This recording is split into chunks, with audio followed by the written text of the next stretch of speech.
आप सभी को जय मसीह की। आज के आत्मिक विचार में मैं आप सबका स्वागत करता हूं। मेरे प्रियो, ये अच्छा समय रहेगा, इस लिंक को आप कॉपी करें, अपने परिवार दोस्तों को शेयर करें, ताकि और भी लोग हमारे साथ प्रभु की आराधना सभा में जुड़ने पाए।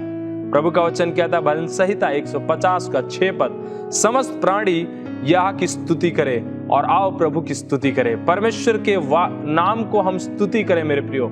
वो परमेश्वर हमारी आराधना और स्तुति के योग्य है।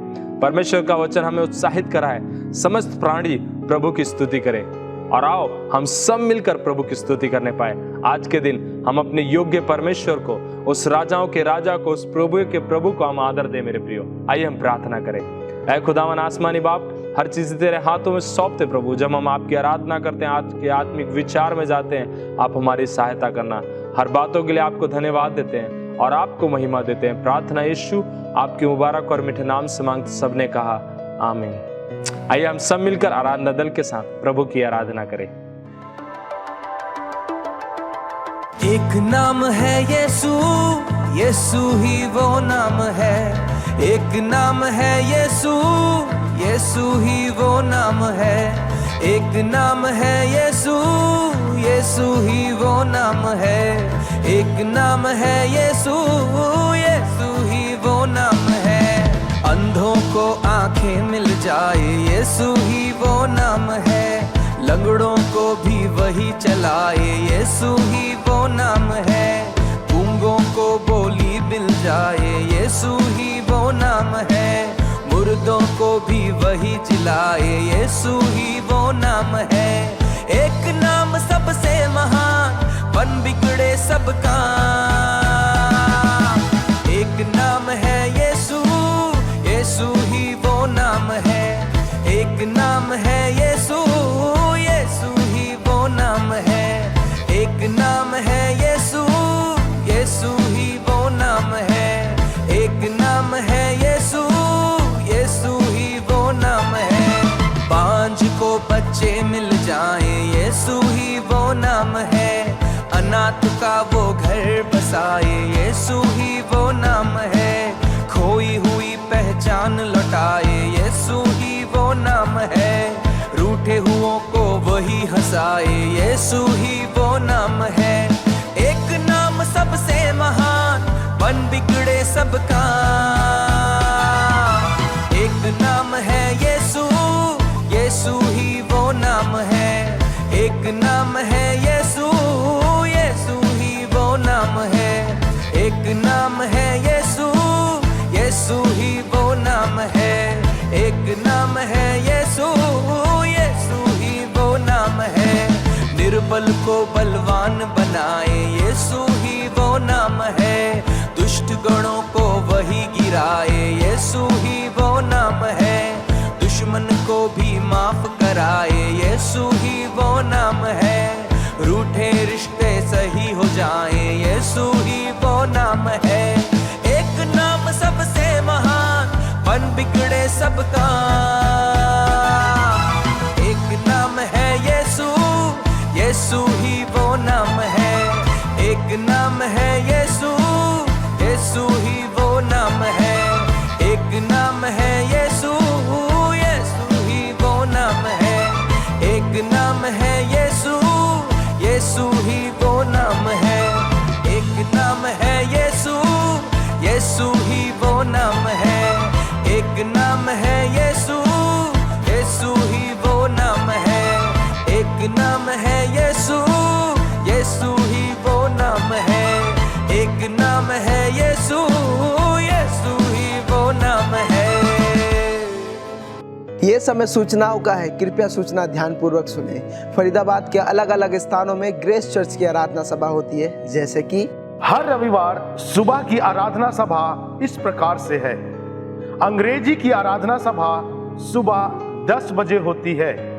धीरज नगर की आराधना सभा सुबह 9 बजे होती है। रामनगर की आराधना सभा सुबह 8 बजे व 9:30 बजे होती है। सूरज कुंड की आराधना सभा सुबह 9 बजे होती है। भारत कॉलोनी की आराधना सभा सुबह 9:30 बजे होती है। सेक्टर 21D की आराधना सभा सुबह 9 बजे होती है। नीमका की आराधना सभा सुबह 9 बजे होती है। बुआपुर की आराधना सभा सुबह 9 बजे होती है। हर रविवार शाम की आराधना सभा इस प्रकार से है। साई नगर की आराधना सभा शाम 7 बजे होती है। सिकरी की आराधना सभा शाम 7 बजे होती है। ग्रीनफील्ड की आराधना सभा शाम 7 बजे होती है। जसाना की आराधना सभा शाम 5:30 बजे होती है। गदाकोट की आराधना सभा शाम 6 बजे होती है।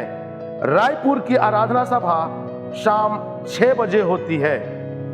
हर रविवार दोपहर 12 बजे YouTube के माध्यम से आत्मिक विचार प्रस्तुत किया जाता है। यदि आप किसी कारणवश कलीसिया भवन नहीं जा पाते हैं तो आप जरूर इन आत्मिक विचारों में जुड़ सकते हैं।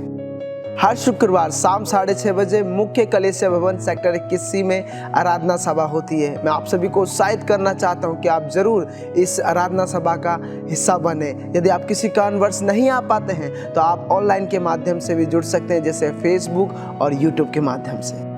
हर रोज पासवान का दल और प्रार्थना दल मिलकर आप सभी के लिए प्रार्थना करते हैं। यदि आपके पास कोई प्रार्थना निवेदन है तो स्क्रीन पे दिए हुए नंबर पे आप संपर्क कर सकते हैं या अपने पासवान से भी आप साझा कर सकते हैं। आने वाले 24 जुलाई शुक्रवार शाम 6:30 बजे मुख्य कलीसिया भवन में आराधना सभा होने जा रही है और इस विशेष आराधना सभा में जुड़ने के लिए मैं आप सभी को उत्साहित करता हूँ कि आप जरूर आएँ और प्रभु की आशीष को पाएं। आज के लिए इतना ही। अधिक जानकारी के लिए अपने क्षेत्रीय पासवानों से संपर्क करें। यह समय है अपने भेंट और दशवांश को हम प्रभु के राज्य के लिए लेके आए। मेरे प्रियो, प्रभु का वचन कहता है जहां तेरा धन वहां तेरा मन लगा रहेगा। मेरे प्रियो, परमेश्वर का वचन हमें इस बात से सिखाता है कि यदि हम संसार में बोएंगे तो अवश्य हमारा मन संसार में ही लगा रहेगा, क्योंकि हमने अपना सब कुछ संसार में बो दिया। पर परमेश्वर का वचन कहता है जैसा हम बोए वैसा ही हम काटेंगे। मेरे प्रिय, आइए इस समय हम अपना धन अपने स्वर्ग राज्य में बोए ताकि परमेश्वर के राज्य में हम काटने पाए और हमारा मन भी वहीं लगने पाए। यदि हम इस संसार में बोएंगे हमारा मन यहीं लगा रहेगा मेरे प्रियो। और प्रभु का वचन साफ कहता है जैसा तुमने ठाना है वैसा ही तुम दिया करो, ना कुड़ के ना दबाव से। मेरे प्रिय, अपने हृदय से आनंद से हम परमेश्वर के राज्य के लिए बोए। ऐसा ना हो कि हमारा मन इस संसार में लगा रह जाए, ऐसा ना हो कि हम इस संसार की अभिलाषाओं में फंसे रह जाए। आइए हम अपने स्वर्गीय पिता के लिए और अपने स्वर्गीय राज्य में अपने धन को बोए ताकि परमेश्वर हमें आशीषित करने पाए। आइए हम प्रार्थना करें। है आसमानी बाप, प्रभु तेरा धन्यवाद देते हैं पिता, जब हम अपने भेंट और दशवांश को लेके आते पिता, होने दीजिए आप हमारे से बोलिए और बातचीत कीजिए प्रभु। हम अपना सही प्रभु आपके राज्य के लिए बोने पाए पिता, ताकि तेरा राज्य बढ़ोतरी करने पाए पिता। हर बातों के लिए आपको धन्यवाद देते हैं। प्रार्थना यीशु आपके मुबारक और मीठे नाम से मांगते सबने कहा आमीन आमीन। स्क्रीन पर जो डिटेल आ रहा है इसके माध्यम से आप अपने भेंट और दशवांश को दे सकते हैं, जैसे कि गूगल पे, फोन पे, पेटीएम, QR कोड को स्कैन करके, और आप बैंक ट्रांसफर के माध्यम से भी अपने भेंट और दशवांश को प्रभु के राज्य के लिए बो सकते हैं। आप सभी को जय मसीह की। आशा करते हैं कि परमेश्वर के अनुग्रह के कारण आज आप जीवित और स्वस्थ हैं। परमेश्वर विश्वासयोग्य है, जो अपने लोगों के प्रति हमेशा अपने वचन को स्मरण करते हैं और वो हमेशा अपने वचन को पूरा करते हैं, जो वायदा उसने हमारे जीवन के लिए प्रतिदिन किए हैं। और आज विशेष दिन है जब परमेश्वर का आशीष आपके जीवन के लिए है, और आप विश्वास करें और उन आशीषों को अपने जीवन में ग्रहण करें। हम मनुष्य मात्र हैं और जिस संसार में हम हैं, ये संसार समस्याओं से भरी है, समस्याओं से घिरी है। आप भी आप अपने जीवन में कई ऐसे उतार चढ़ाव को देख रहे हैं जहाँ पे कई बार आप सोचते हैं कि सब कुछ खत्म हो गया, अब सब कुछ पहले जैसा हो नहीं सकता। और कई बार आप ऐसा भी अनुभव कर रहे हैं कि शायद परमेश्वर भी मेरे को इस परिस्थिति में छोड़ दिया और कहीं दूर वो चला गया है। लेकिन याद रखें, परमेश्वर आज भी आपके साथ खड़ा है, आज भी वो आपके करीब है और वो आपके हर परिस्थिति में जो साथ रहने का वायदा उसने किया है वो निभा रहा है।